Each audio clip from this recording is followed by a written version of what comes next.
Halo, assalamualaikum. Hari ini dapur lagi pengen membagikan kreasi menu enak dari bahan ikan pindang atau ikan keranjang. Pengen tahu ini mau dimasak apa? Langsung simak videonya.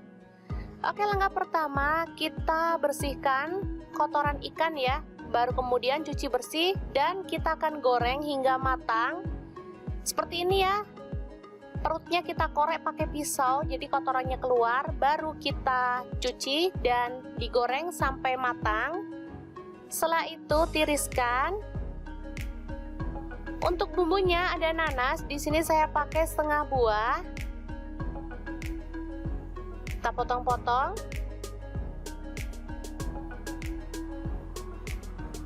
Bawang merah ada 6 siung, diiris-iris tipis.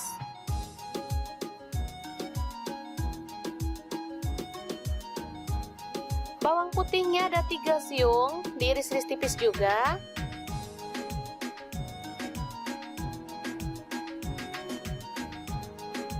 Lalu cabai merah saya pakai 2 buah, dipotong serong. Kemudian tumis bawang merah, bawang putih, dan cabai merahnya. Aduk hingga harum.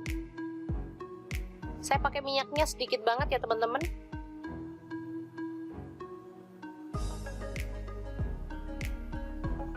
Selanjutnya tambahkan daun salam dan lengkuas yang udah digeprek. Lalu masukkan nanas.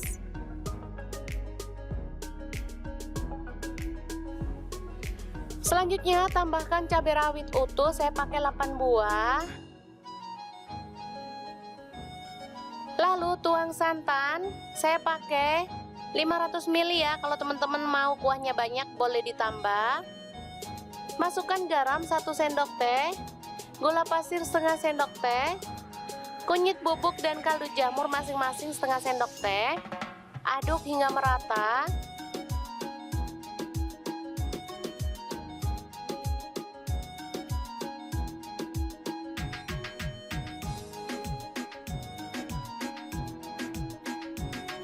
Setelah itu masukkan ikan pindang dan masak hingga bumbunya itu meresap ya. Ini enak banget, gurih, segar, dan pastinya menggugah selera ya teman-teman. Oke, setelah matang dan bumbunya meresap, kita boleh matikan api. Dan pindang nanas kuah santan yang mantep banget siap untuk disajikan. Oke, semoga informasi ini bisa bermanfaat untuk teman-teman semua ya. Jangan lupa terus pantengin channel Dapur Lagi. Terima kasih kunjungannya. Assalamualaikum.